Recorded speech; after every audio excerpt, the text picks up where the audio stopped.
I am so tired of coming on this podcast every single week and telling you to stop playing T.Y. Hilton. Like, just stop it. Mikey needs help. Mikey needs help. I was like, if you don't have Jeff Wilson in here, and if you don't run it on first down, I'm going to strangle you through that TV. You should know better than everyone else. That fool tears you up when you plays you. Yeah, but Don't you want him on your team? I have him at number 25. Thank you. Fine. Todd's the reasonable one on this show. I take issue with everything he said there. Well, I really do. DeAndre Swift. He's going to break them tackles, son. That's bold. That's bold. That's putting your nuts on the table right there. Hey, there's the first time for everything. Waxing poetic over here with Todd Diamond. Dude's old. So what? He's not as old as Brady, and you're jerking him off before the show starts.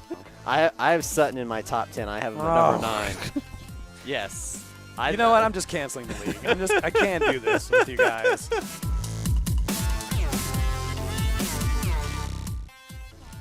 Hello, MHA owners. Just 12 days until the 2022 MHA Live Draft, and I guess it depends on when you listen to this.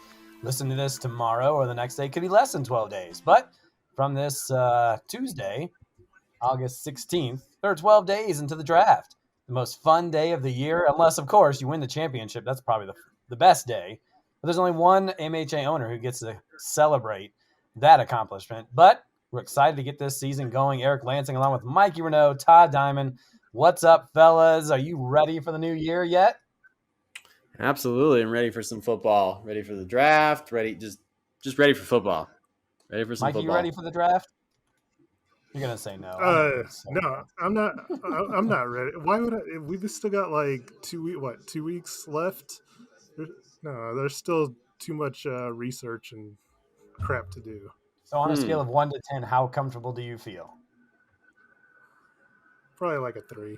Oh my goodness! A solid 3. Well, after that wide receiver episode, yeah, hopefully you'll change some things and get back on track. Yeah, I'll be a 10 by the time we're needing to. I feel like even on draft day, I'll be like a 9 or an 8, and it's probably just because you're hosting. We have to work that day. At least I have to work that day. So it might be a little less than a 10, but I'm excited for it. So what's coming up on this show? Well, we'll feature those lovable tight ends, a position that we'll discuss to see if it's deep at all. We'll quickly touch on defenses and kickers real quick. No one wants to talk about defenses or kickers. And then we'll go into a 2-round mock draft, which might be the most exciting thing on this show. It's always fun to do the mock draft, even though we're still about 2 weeks out. But let's get into some news first. Well, this reporter was possibly a little hasty earlier. Would like to reaffirm his allegiance to this country and its human president. May not be perfect, but it's still the best government we have. For now. Not a ton, which is kind of surprising as we're getting to the second week of the preseason coming up this weekend. But there are a few notes, and if there's anything I missed, you guys can definitely chime in. On the running back show, we were talking about Antonio Gibson and how fumbles were kind of holding him back a bit from being maybe a top 15, maybe a top 10 running back. Well, Gibson fumbled in the Commanders' first preseason game.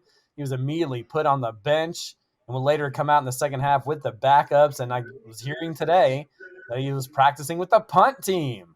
You guys lowering Gibson on your rankings after hearing this news, Mikey? Well, I mean, he wasn't that high on my rankings as it was.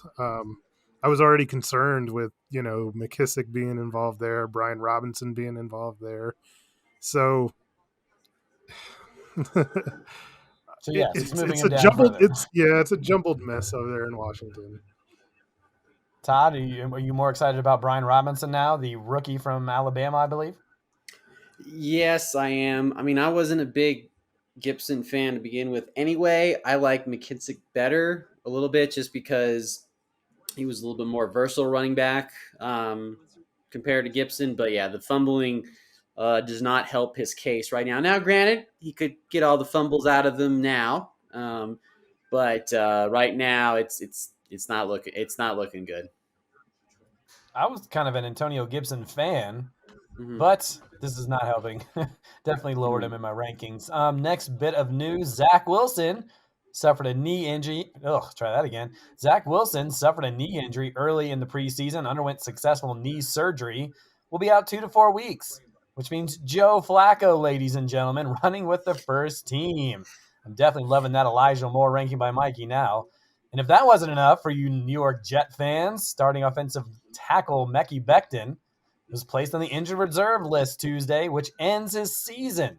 Suffered a fractured kneecap earlier this month and will have his surgery. So tough news there if you're a Jets fan or an Elijah Moore fan, depending on who you're talking to. Anything you guys want to say about Zach Wilson? Or a Garrett Wilson fan. Wilson fan. Let's not get all crazy. Let's not get all crazy. He's going to miss week 1. That's official. If everything goes according to plan. There's how many weeks in the season? 17? I think we're okay. Mikey's ready for the Zach Wilson party to start. I love it. A couple more bits of news here. Seahawks rookie Kenneth Walker III dealing with a hernia injury and is missing practice this week. Doesn't sound serious, but hernias can be kind of finicky. So hopefully everything goes okay there, unless you're a Rashad Penny fan. Yeah, I didn't know if you want me to say that or not, but Mikey has dealt with it before. Those things are kind of like hamstrings where they can just kind of pop up out of nowhere. So keep an eye on Kenneth Walker III. Last thing I have is Kyler Murray telling everyone he's not partaking in any preseason games. Not super surprising. We've seen some starters in the first week of preseason maybe get a couple reps in, but for those who wanted to see Kyler Murray, you won't be seeing him until week 1, which could be a good thing and a bad thing. Anything I missed news-wise, guys? Sounds like a no. So. Oh, no, right. I don't think so. Well, I'll mention one thing that I noticed from the preseason games this week was that when we talked about rookies and James Cook in Buffalo, so he was from what I saw, he's running behind not only Devin Singletary but Zach Moss as well right now, and they had him running kicks. Oh boy, a lot to learn for that young gun, huh? You know, the big thing about Cook was he was going to come in and catch passes, maybe be a third down back. But it sounds like he's not made it to that point, having to deal with those 2 veterans ahead of him. Something to keep an eye on. Watch out for those rookies. Because I'm kind of, I wasn't too high on Cook, but I mean, again, it's still early. It's still early. Like I said, it's still early, so he could still. He could still try to make some waves and, work his way up before, stuff like that. All right. So that's all we got for the news. Let's get into some MHA trivia.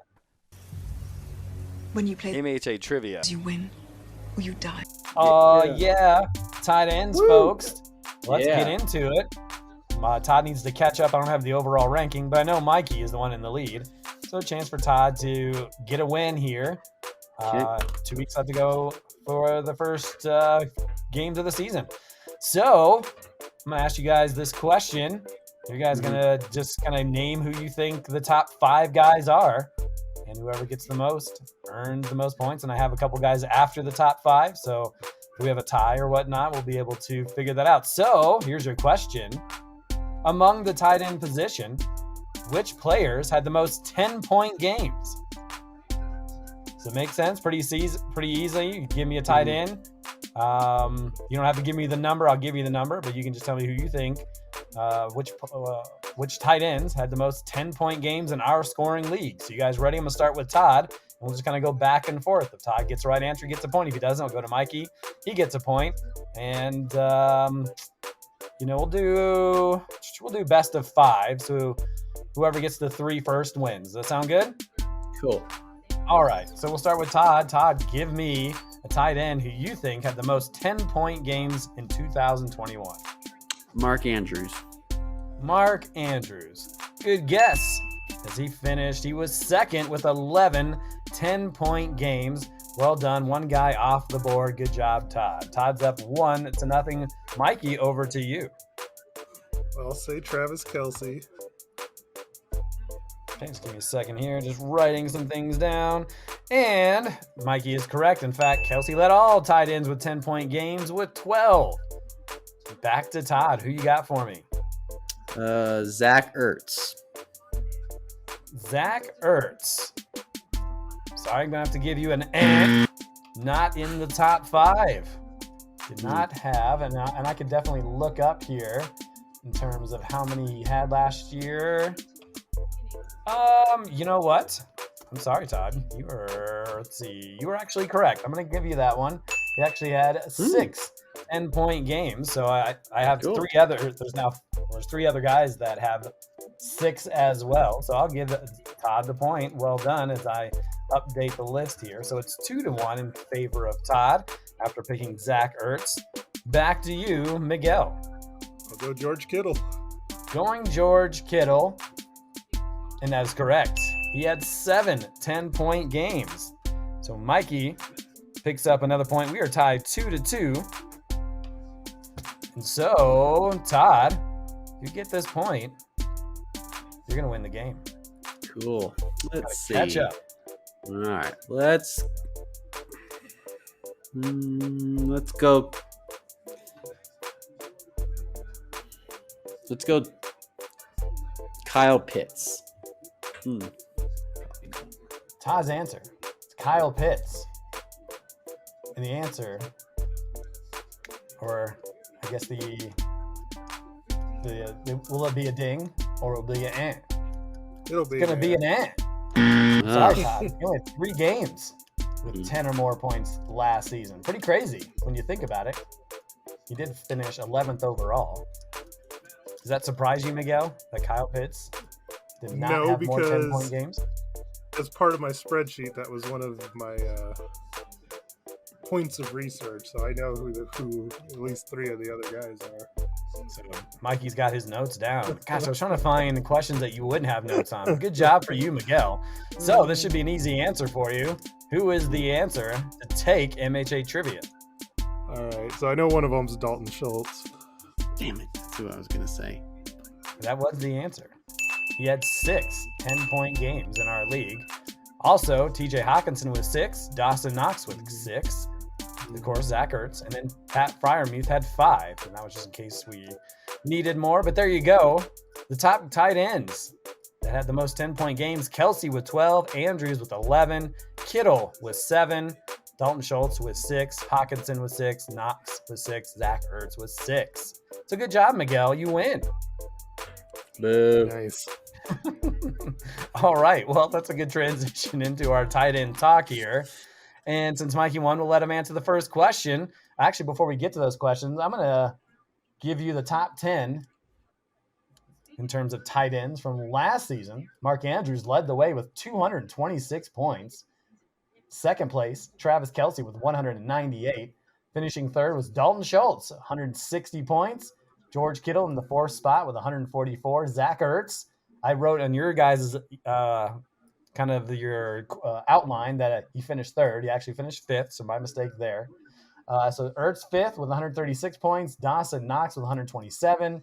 Rob Gronkowski, who we won't see this year unless somehow he comes out of retirement once again, 125 points. Hunter Henry also with 125 points.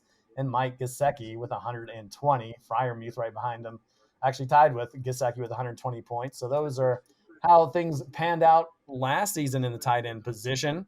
So, Mikey, should fantasy owners get their tight end sooner or later? Should they grab one of the elites in the first couple of rounds, or should they wait and get someone down the line? What do you think? More often than not, you should wait. I mean, there's so very few elite tight ends that, like, you don't want to cripple your draft by reaching, like, early. Like, I mean, Kelsey and Andrews are kind of in that ballpark. Kittle and Waller are kind of like, 3rd round, 4th round type guys. It depends. For me, it depends on where you're at. If you're drafting in the back half, like, it's cool. Get, the elite guy early. If you're in the front, it's kind of hard to do that. Yeah, I agree with that. It depends on which player is there, right? If you're thinking about drafting a Jamar Chase or a Travis Kelsey, depending on who your number 1 tight end is, right? Or do you grab one of those top receivers or top running backs and wait later? What do you think, Todd? Are you hoping to get a a top tight end early, or should owners kind of wait and then there's some value to be had later?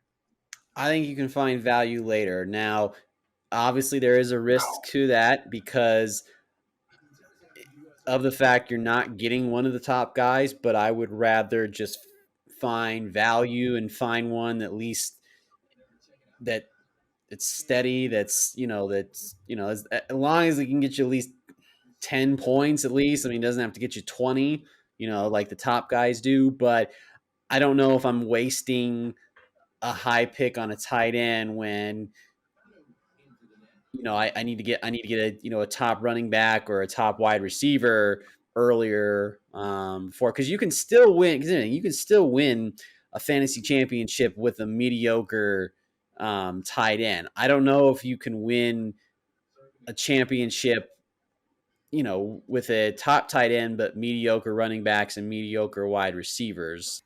Mikey, Yep. you I were don't kind of think. giggling. Did you want to add something to what Todd was Well, saying? well, see, I don't think he realizes what a good tight end actually is. Like he said, well, if they can at least get me 10 points, we just went through MHA trivia, and you basically said that, those top guys were only getting 10 points like 5 or 6 games a year. Yeah. It's hard for a tight end to get 10 points. Like, and Kelsey and Andrews, they're not getting 20 points all the time. They're more like in your 13, 14, 15 range. Well, These other tight ends, it's Kelsey, more like 7, 8 points. Kelsey for sure this year is going to have when we get into the rankings, but yeah, Kelsey for sure is going to get that one because that's going to be Patrick Mahomes' like safety blanket and number one option. I'll tell you that right now. So I guess Todd wants to go into the next question. So we'll get into it. Where I asked you guys and who you thought the number one guy was. We talked about Mark Andrews finishing first overall last year.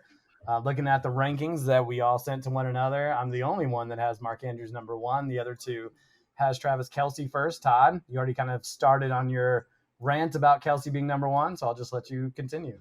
Yeah. At the end of the day, there's no more Tyreek Hill.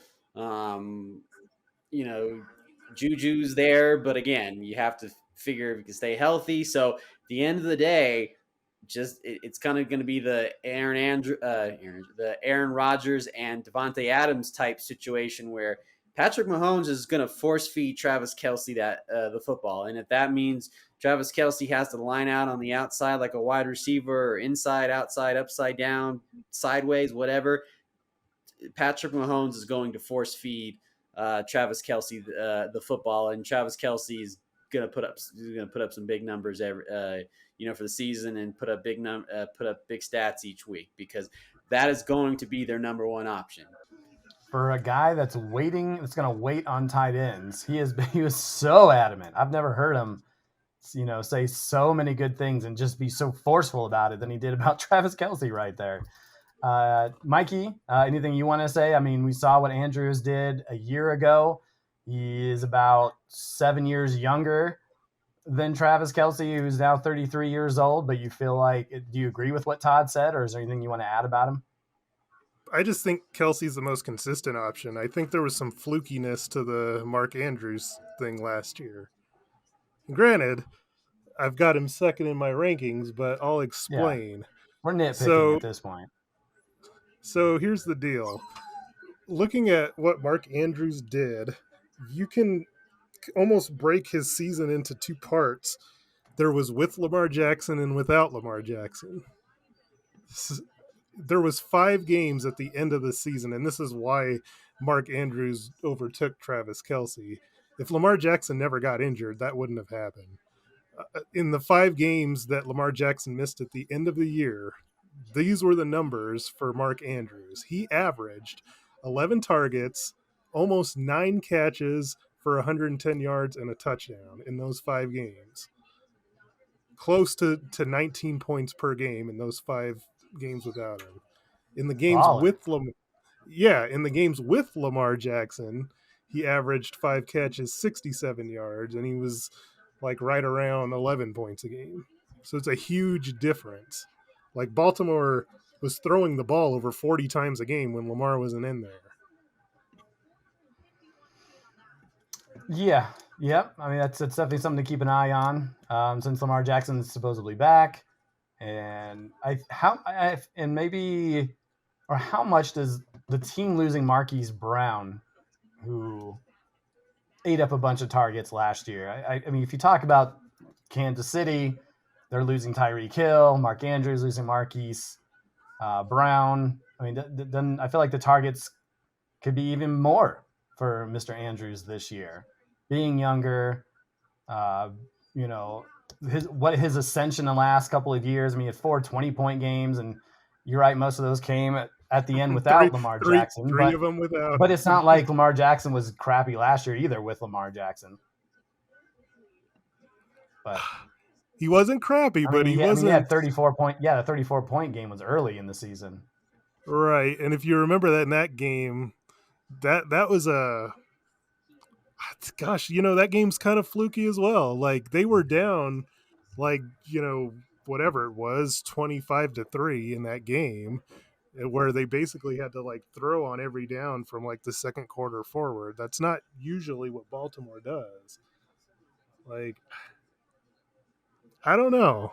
Like, I'm not saying I don't like him because I do. Yeah, I just think that his numbers don't necessarily reflect what's really going on here. Yeah, I mean, and obviously too with anything, there's going to be not a huge not a huge little drop off, but we just seen Kelsey do it more and more compared to Andrews. So I'm not saying, I mean, again, not saying Andrews is a scrub by any means, but see if you can do it again. And now with Lamar Jackson. I would say he probably wishes that Josh Johnson was still his quarterback. Two incredible tight ends in Mark Andrews and Travis Kelce. A lot of question marks after that in terms of number 3, 4, 5. Let's talk about Darren Waller, who had quite the 2021 season, broke out, had Derek Carr throwing him the ball over there. Things obviously changed now with Davante Adams in the mix. Waller missed 5 games before returning in Week 18 last year. How are we feeling about Darren Waller? Todd has him ranked 5th. I have him 3rd, Mikey 4th. So we still all have him in the top 5. But Mikey, how are we feeling about Darren Waller these days? I mean, is there just too much going on and his targets are going to go down? Is he not as good as we think? He was kind of a 2-year wonder. I don't know. What are your thoughts? I mean, no, I still like him. I think his receptions could be down given the fact that Davante Adams is there. But he mentioned himself when I was listening to an interview with him the other day how he could improve, and part of that was his red zone touches. He said that the previous coaching staff had no clue what they were doing with him in the red zone. Like they didn't have any plan for him. And he says that with Josh McDaniels in there now, like they actually have like a legit, plan. Like they're going to really utilize him in the red zone now, where they never have before in the past. I think the other thing that'll help him, I had him on my team last year, and one of the things I always noticed down there was that he would always get double and triple teamed all the time.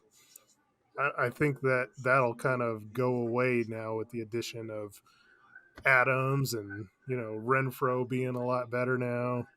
So if he stays healthy, he's got a chance to where he's got that upside.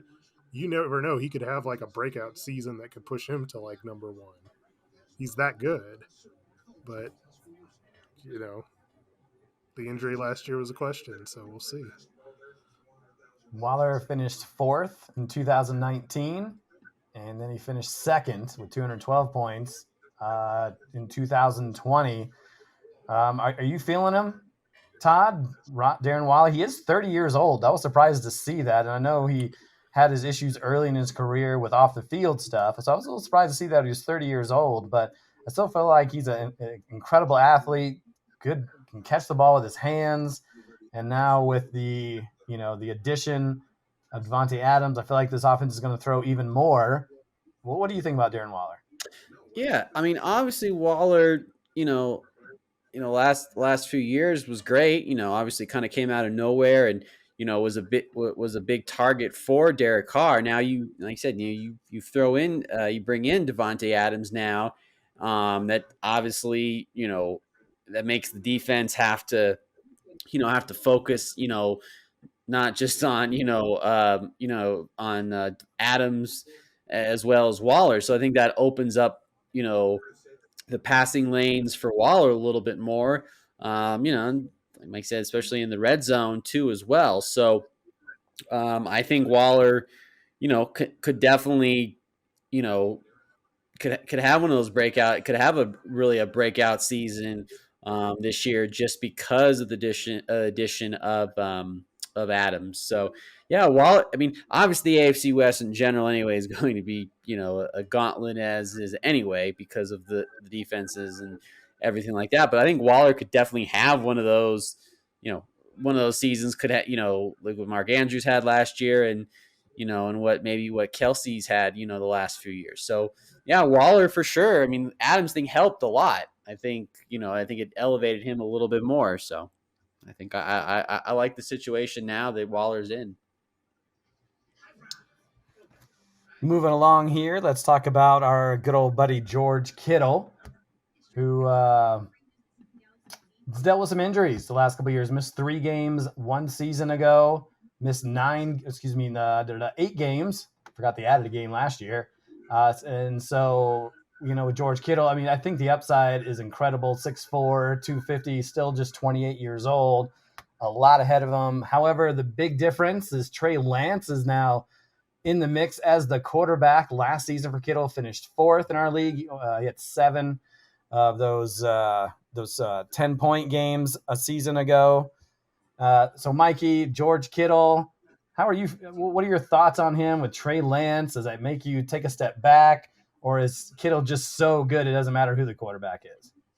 Yeah, I don't really care, the difference between, like, it's not like he's trying to Trey Lance is filling in for a Hall of Famer or anything. It's Jimmy Garoppolo. I mean, and it's more of a San Francisco's more of a system offense than it is quarterback anyway. So, like, tight end has always been a big part of that Shanahan offense. You run those play action plays towards the end zone. We all have seen that many, many times in the seam routes that are always there. Um, I just don't. I don't feel like that's really a big factor. I mean, I like Kittle so long as he stays healthy. I know that's the big question mark that always follows him around is his injury problems every single year. But I mean, he's always for me going to be a top 5 guy no matter what. If any of the guys, I feel like he's got the best chance to be the number 1 tight end. I think if you out there as a fantasy owner believes in Trey Lance, you have to believe that George Kittle could reap the benefits. Obviously, you have Debo Samuel over there, Elijah Mitchell, but Kittle, I think, is first and foremost on the minds of the play callers over there, and he's he's just a guy. I think we talk about the injuries. We've seen him play. That guy doesn't care. He's going at you. He's going to run through you. He's not going to go out of bounds. So which can be a problem, but you love his energy and that he's trying to get every yard possible. And so, Todd, I think you reaped the benefit. You traded for him, if I'm not mistaken, last year, and I think Yes. he helped you out in short of the playoffs last year, but he was definitely not the problem. Yeah, no, I mean, obviously he was kind of I was kind of selling low on him. So I got him from Allen because he had Gronk, and obviously Gronk was having, was doing great. So, and Kittle was, kind of having some bad weeks, but obviously I was like, okay, maybe he can figure it out. So obviously traded for him. I mean, I think I gave the running back. I gave him a running back, and the running back ended up being hurt too. So kind of the fantasy football gods being cruel there. But yes, George Kittle, he has that mentality, like I said, he doesn't care. Like, just get him the football and he'll go score.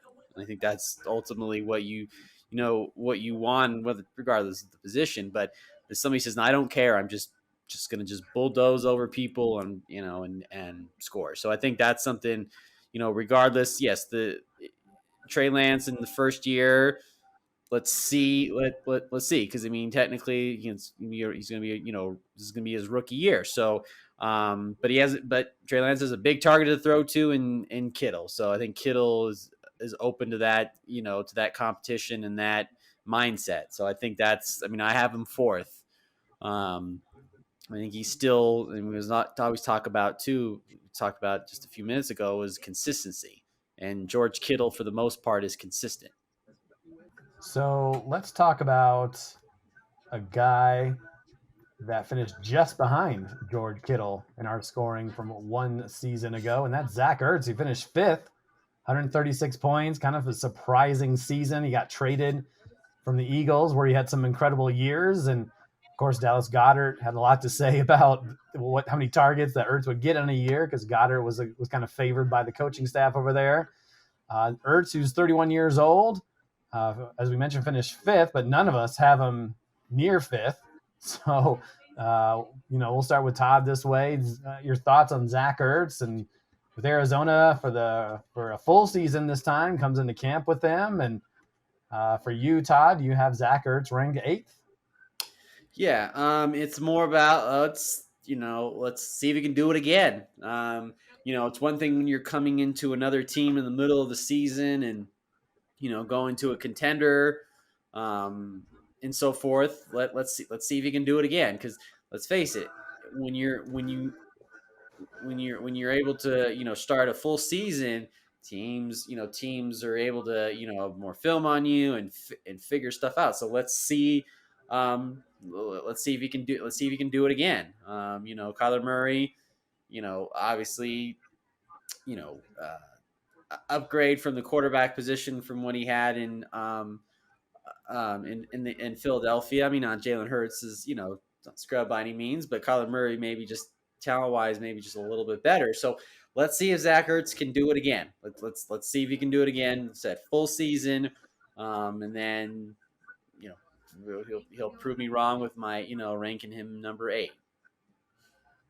So are you saying with your 8th ranking that you don't believe he's going to put up the same numbers, or you just don't think he's going to finish 5th?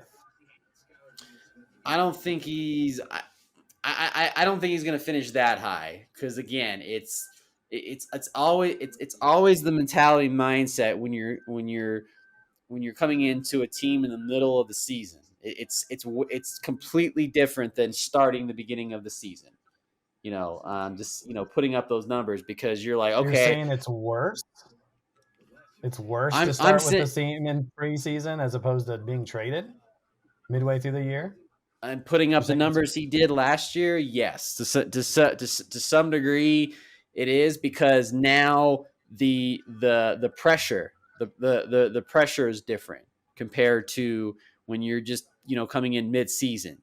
You're just coming in like, okay, we'll see, maybe he can help us a little bit, and but we still have we have Hopkins, we have and everything in between. So it's a different mindset, because because now they're looking to you a little bit more. They're looking to you a little bit more to really elevate the team a little bit more than you did just coming in mid-season. I'm not sure about that. I feel like if you're getting a full camp with the offense, he's got more, reps with Kyler Murray. I feel like things should be even better for him. Now there's probably outside factors. Mikey, you were the gentleman that was correct about Zach Ertz and having kind of a rebound year last year. What's going through your mind these days about Zach Ertz with those Arizona Cardinals and a full preseason camp? Thank you. I appreciate you mentioning that. Well, Todd talks about Jamar Chase every 5 seconds. I figure you got to get your due. Good point. I like Zach Ertz. Like, for me, he's probably more consistent than like guys like Dawson Knox, Dalton Schultz, even Kyle Pitts. Like, the issue is that's just what he is. He's a consistent guy. He's going to get you anywhere from like 7 to 10 points, but he's never going to explode like those other guys have that capability of throwing up like a 15 to 20 point game. I don't think you're going to really get that from Ertz. what I like is, the games with Kyler Murray, he was averaging, 7.5 targets a game, which from tight end, hey, I'll take that, Heat it every up. time. Heat it up. The big issue, and this is why he doesn't, explode for those big games. With Kyler Murray, he scored 1 touchdown. And that's because Kyler Murray likes to run a lot, Yeah. down in the red zone, or they were running James Conner. So I mean that is a big concern for me. So yeah, I like him, and I wouldn't be mad if I had him as my starter. But his biggest game was a game without Kyler, was his 2 touchdown game. So I mean, I just something to point out. Sure. And he had his biggest games when Hopkins was not in the lineup. He was tight end 4 the last 4 weeks of the season. But I think, Hopkins is still going to miss the first 6 games, but they bring in Marquise Brown, and Connor's still there. Murray hoping to be as fit and well engaged with the game as he has in the past. So it should be interesting. But the catches are probably going to be coming more regularly than maybe the touchdowns will. But as we keep moving on here, the next question, or the next thing I had you guys do with that outline, is rank these tight ends. We talked about, we kind of mentioned guys like Kyle Pitts, TJ Hawkinson, and Dalton Schultz. So Mike, I'll let you go first this time. How do you have those 3 tight ends ranked? So I have it, and this is probably reverse of what most people, but I have Hawkinson first, Schultz second, and Pitts third. I liked TJ Hawkinson going into last year, and he got injured, but I mean in the games he played, he was really good. Like, the Lions are a team once again that are probably going to be down in a bunch of games. He's a big enough target where he was a guy that he had 6 games over 10 points, and that was in a shortened season where I think he only played like 11 games. 12 So games, but probably 11 than the injury. Yeah, so yeah, I mean, I think that he's really good. That's why I have him in my top 5. Schultz is kind of rocky when it comes to consistency, but he should have a bigger role, I figure, with no Amari Cooper, Michael Gallup being hurt. Like, I feel like he should be filling in a bigger role. And then Kyle Pitts, I think, is that guy that, for me, I get the talent. He's an amazing athlete and I see the upside in it, but I'm scared to death of him because I don't like the coach there. I don't like the offense they run. I don't like the quarterback. So for me, I'm going to do what I can to stay away from him. Just my opinion. All right, Todd. Mr. Kyle Pitts himself, you have him ranked 3rd. So in your rankings, you have Pitts, Hawkinson, then Schultz. So go ahead. Tell us about Kyle Pitts having him ranked 3rd amongst tight ends. Well, I think this is this might be a breakout year for Pitts. I mean, obviously, like I said, you're with Mikey. He's athletic, and you can move him all around the field. Obviously, I understand with the quarterback situation, we don't know. I mean, I'm hoping it's going to be Ritter, but so I can win that board bet. But I'm not holding my breath, but we'll see. I just think he's going to be that number 1 option in Atlanta because they got to throw the football to somebody. And I just think because I mean that Drake London, he's kind of hurt right now, but I think Pitts, this is going to be the number 1 option on that Falcons team. And again, I think they're going to, just like I said, kind of with Travis Kelce's situation, a little bit of force feeding him the football. They're going to force feed Kyle Pitts the football. Because the thing is, when you don't have other options, good options on the team, you're going to find every way possible to get the ball to your playmaker, and Kyle Pitts is that playmaker for the Falcons. Oh, goodness, Todd. So Are you saying that Matt Ryan is a better quarterback, or the current Atlanta Falcon quarterbacks are better? Who are the better? Who are the better quarterbacks? Who are the better quarterbacks? I mean, if he's gonna Who's have, better? Is it Matt Ryan or is it Ritter and Mariota? I'll I'll say that Pitts is kind of quarterback. So it doesn't matter who the quarterback is. It doesn't matter. Yeah, it doesn't matter who the quarterback is. I think he's that good where it doesn't matter. Any of us could be the quarterback for the Falcons and he'd still put up big numbers. So big numbers. So how many touchdowns do you think Pitts will score? I'll Just say off the top of your head. Off the top of my head, I'll say at least 8 or 9 touchdowns. Considering he scored one last year, that's a pretty high amount. And last year, the offense was ranked 26th in terms of points per game.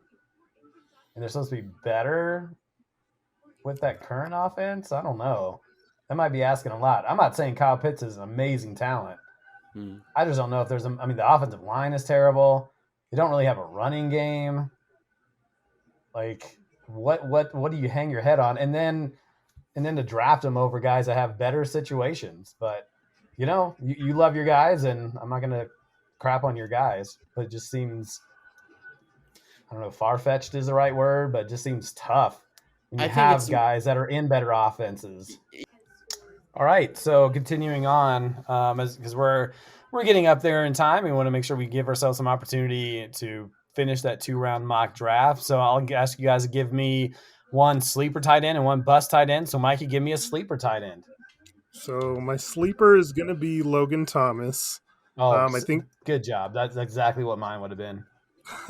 I think that people are kind of forgetting about him because he was hurt pretty much all of last year.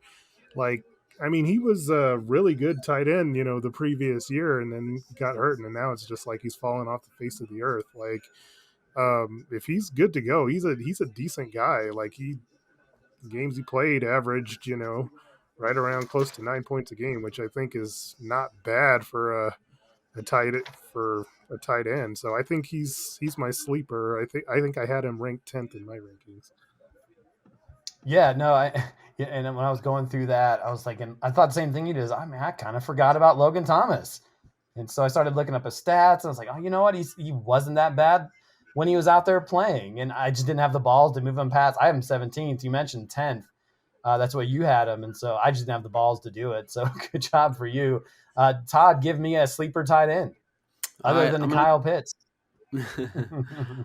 Yeah, I'm gonna go Robert Tonyan. I have him ranked 18th, just because, again, weapons that Aaron Rodgers, trusts. Because it was interesting today, but right before we got on to the start of the podcast, and Aaron Rodgers said, because they had a joint practice with the Saints, and he said, these young wide receivers, and have to get their stuff together, or I'm not going to throw them the football. So Robert Tonyan's been there, obviously, and that's one of receiver whatever option that Aaron Rodgers trusts. So take that for whatever that's worth, because he's granted, there's a lot of young rookie wide receivers, so you got to give him some slack. But I like Tonyan. Yeah, I don't hate that either, actually. He's coming off that ACL tear. That he just came off the PUP list a few days ago, so still looking to get into football shape. But if you believe in Aaron Rodgers and what he can do, I think Tanya's going to be the beneficiary as we go through. All right, Mikey, give me a bust tight end for 2022. One guy I don't really like is Mike Gesicki. I just feel like in the 2 years that he's played with Tua, they haven't really established. So disappointing in that guy. Yeah, that kind of connection. In the games Tua played last year, he had one touchdown the entire time. They added Tyreek Hill on top of it. All those different running backs. Chase Edmonds. I just don't like Mike Gesicki. No, I'm with you. It was tough to kind of lower it down because I was really high on him last year. And he would have a game where he was targeted, 8 or 9 times, but he just never really broke out. Todd, give me a bus guy. I'm gonna go with Gerald Everett. Obviously, coming from the Rams, going to the Chargers, I just don't know if there's going to be enough footballs to go around for him to really, to really be a decent tight end. Because even when he was with the Rams, I mean, he really didn't, you know, he was more. I mean, anything, he was more the the second tight end on that team. So really not jumping off the page for me. Obviously, I talked about earlier. We talked about value and maybe finding a tight end that at least that hopefully sticks. Everett, I don't think is going to stick to the wall. I think he's going to stick and then it's just going to slide off the wall. Slide off the wall. Interesting. All right, so where are we at in time? Oof, we're kind of up there. You know what? We're skipping kickers and defenses. We're not going to talk about them. We're not going to talk about them. We're going to go on to this 2-round mock draft. Maybe we get into next week's show, and that'll be the last show before the draft. So let's get into it. Try not to make your answers too long, so we're trying to get through 24 picks. We just kind of did it, Mikey, Eric, Todd. Todd's actual number 3 pick, so we just kind of went with that and then alternated after that. So, Mikey, you get the number 1 pick. Who you drafting? Ooh, so I'm drafting for Allen. I'm going to take Jonathan Taylor. Okay, like that pick. He's a good, I don't want to call him a safe pick, but for what he did last year was quite the incredible run, so I don't hate that at all. So Jonathan Taylor goes number 1 to Mikey, who's drafting for Allen. That's funny. Next up, I'm going to go, and this may not be the most popular pick, but it's how my rankings are, and I still kind of go by it, but I'm going to go with Derrick Henry as my next guy. I know we're in a full PPR league, but man, oh man, when Derrick Henry is healthy, I mean, he was the number 1 back until he got hurt, and he missed the later part of the season and still finished 15th. And so I think, what the guy does, they got rid of A.J. Brown, which just means I don't think his catches are going to go up. He was doing fairly well in the catch department before he got hurt. But that man was a beast. And, for him to get, hurt kind of in the middle of the season, he should be 100% ready to go for this year. So, Todd, who is your actual pick going to be if this is kind of how the draft is laid out? Well, my actual pick, and I'm still sticking to it. Obviously, Cooper is still on the board, but no, I'm sticking with my pick and my original Najee Harris. I have him ranked second in my rankings. This is the second year for Najee Harris that he skyrockets. I think he has himself, he has himself a season even more than he did last year. So had 7 rushing touchdowns last year. He's gonna have about like 14 this year. Oh, jeez, goodness! Save it for the bold predictions. My goodness, yeesh. All right, Mikey. So Jonathan Taylor, Derrick Henry, Najee Harris. Who are you going at number 4? With Dylan's pick, I think he's going to go running back. I'm going to have him Wait a minute. This is not the exercise. Who do you think they're going to pick? Who are you picking? We're going to go Christian McCaffrey right here. CMC. We've kind of talked about CMC. Mikey's not too concerned about the injuries. At some point, he's just going to get over it. And when he's out there, he's one of the best. All right, this goes to me at number 5. I'm going to pick the guy that I have over CMC, and that's Austin Eckler. That offense going to be just as potent. Catches a lot of balls. The opposite of the Derrick Henry pick I made a couple picks ago. But I love Austin Eckler at this spot. Todd, to you at number 6 here in the first round. All right. Well, I mean, obviously didn't think he was gonna drop to number 6, but I'll go with Cooper Kupp. I mean, obviously the Triple Crown winner from last year. Number 1 ranked wide receiver in most other in the experts ESPNs and the Yahoos of the world. Number 1, so I'll get Cooper Kupp at number 6. That's a I didn't think he was going to drop that far, but I got to take him there. So after all we discussed last week, where you said Devonte Adams was your clear number one, and then you don't take him over Cooper Cup. I didn't think Cooper Cup was going to still be there. That's not the point. I know. Like you said, fine. I'm not gonna beleaguer that point, but I got Mikey No. flabbergasted. Well, it makes sense that Michael's Yeah. flabbergasted. You said Devontae Adams is number one, right? Yeah. Then why are you picking Cooper Cup over Devontae Adams? Just because of how the draft is falling so far right now. Yes, Adams isn't the number one guy, but Cup is right there. You gotta change some stuff up. Mikey, who are you picking at number 7? Our audience is so confused right now. Well, I think they know who and why. It's confusing. No surprises here. Mikey? So this pick, I'm going to go Dalvin Cook. I like it. Running back, hopefully 100% healthy, catches the ball in an offense where most people will say they upgraded in terms of coaching and their offensive playbook. So not upset about that pick at all. I'm going to go with Justin Jefferson, the number 2 guy, number 2 wide receiver off my list. Tons of targets.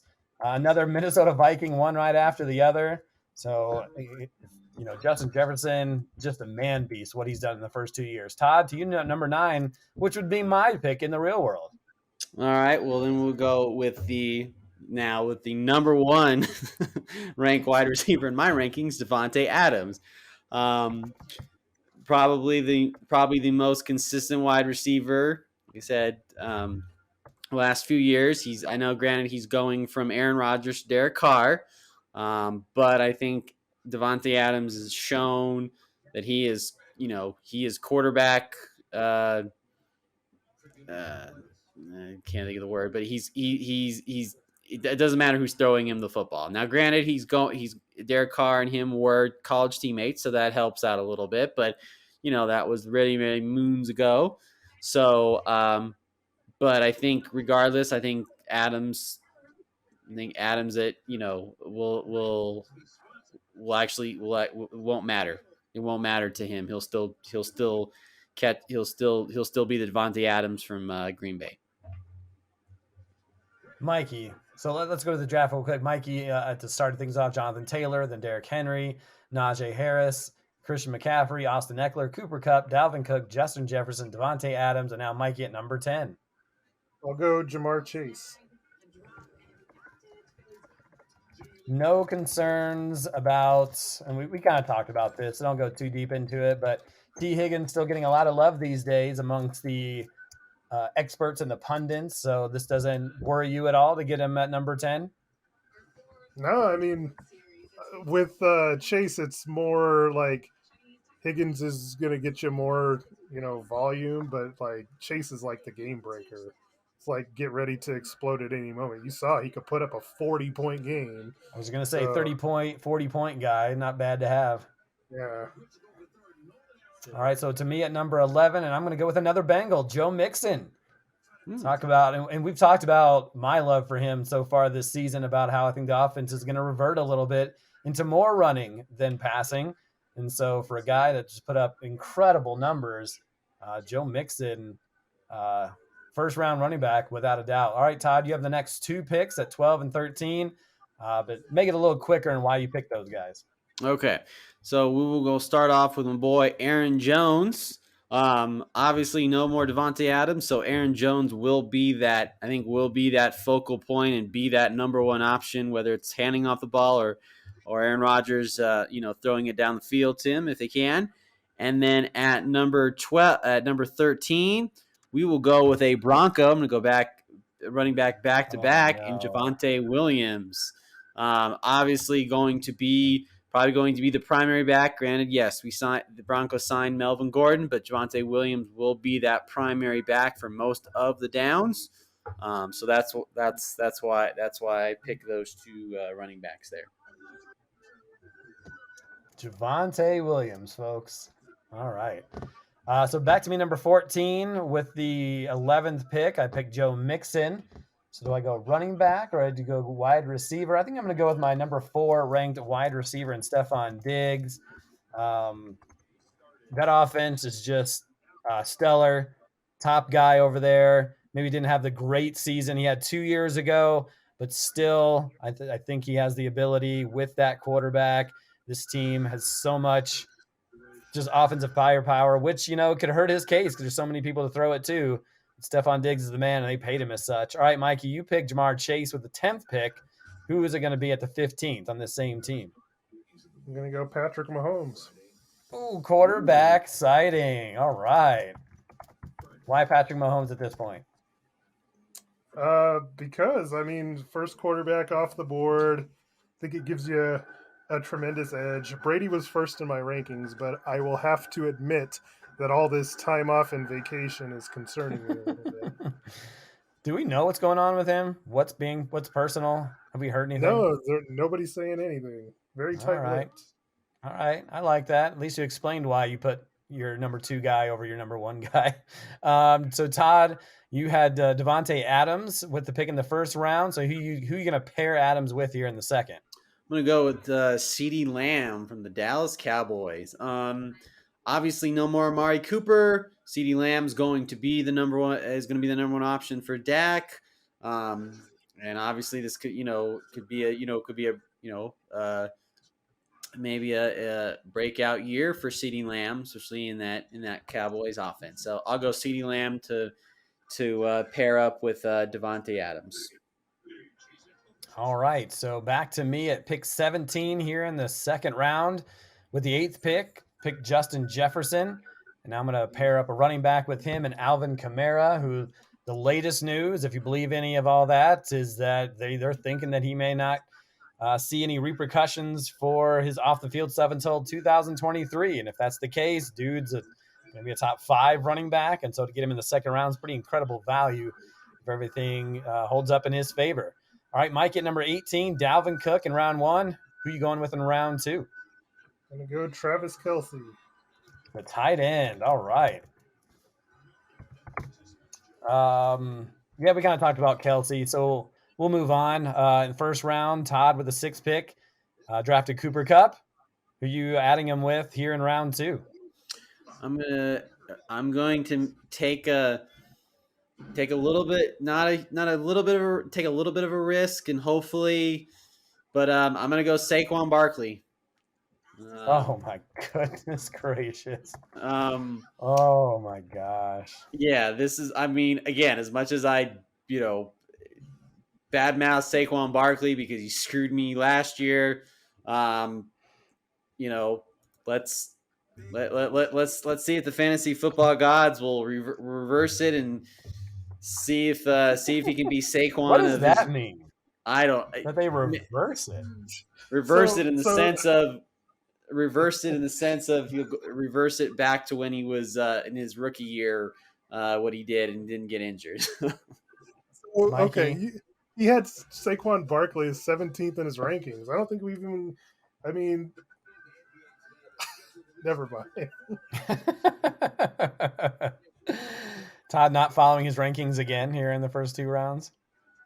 Well, there would have been true, Todd? There would have been, I don't know how many running backs he had above him. Let me give you a number. He had like Cam Akers, James Conner, Nick Chubb, Zeke Elliott, David Montgomery, DeAndre Swift. Have any of those guys gone? No. Someone's not following their rankings list, or are you just changing everything up, Todd? Hey, when you do mock drafts, you kind of want to switch it up a little bit just to, see people's reactions and. Are you getting the reaction you hoped for? Well, my disappointment. Yeah. Come on now. Disappointment is, I just expect that. That's all it is. But so sometimes some of those disappointments slip through the cracks and become actually going not bad. So. All right, we'll go to me at number 20. In the first round, drafted Austin Eckler, pass-catching running back. In round 2, I'm going to go with another pass-catching running back in DeAndre Swift, who is just incredible. Pretty good value at this point, too. Just, they're holding him back a little bit in training camp here this year because they want to keep him safe. But when he's out there, watch out. I know he's on the Lions offense. He may not score a lot of touchdowns, but, they use him pretty exclusively and catches a ton of passes. And this is a breakout year number 3. All right, so we go now to Mikey, who picked CMC with the 4th overall pick in the first round. Now we're at to pick number 21. Mikey, who's it going to be? All right, I'm going to take Tyreek Hill. Tyreek Hill, who's fallen a little bit from where he was drafted last year. But you feel good at Tyreek Hill at this point? Yeah, I mean, I got a pair CMC, game-breaking running back, ultra super speed with the wide receiver with the same, profile. Hell yeah. Love it. Swinging for the fences. But in today's baseball, there's a lot of strikeouts too. Okay, on to number 4. At the 3rd overall pick, he drafted his boy Najee Harris. So this would be Todd's actual pick here at number 22. I can't wait to hear what the next pick is going to be for you, TD. Well, I'm going with my number 1 rated quarterback in Josh Allen, who I think will be the number 1 quarterback in fantasy this year when at the end of the season. Obviously, 36 touchdowns last year.